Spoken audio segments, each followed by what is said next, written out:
Sa podcast ni Jim Ross ay ibinahagi ni Bob Holly ang usapan nila ni Chris Benoit bago ang nangyaring trahedya sa kanilang tahanan. Tumawag si Chris sa kanya at inimbitahan itong bumisita sa kanilang bahay dahil medyo magkalapit lang sila ng lugar nung panahon na yun. Tumanggi si Bob sa imbitasyon at sinabing, "Chris, it's your day off. I want you to spend time with Nancy and Daniel and you don't need me there." Reply naman ni Chris sa kanya, "That doesn't matter. I don't mind.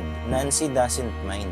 Just come on. You can have dinner with us." Matapos hindi makapunta ni Bob, ay tinawagan pa siya ni Chris. Medyo nagtampo daw ito sa hindi pagsipot niya. Nagkaroon pa sila ng mabilis na kwentuhan, pero ramdam niya sa boses ni Chris na frustrated ito at nagtatampo. 3 days matapos ng kanilang pag-uusap, ay nabalitaan sa news ang trahedya na naganap sa Benoit Residence. Ano sa tingin niyo? Posible kayang naiwasan ng trahedya sa Benoit Residence kung pumayag si Bob Holly sa imbitasyon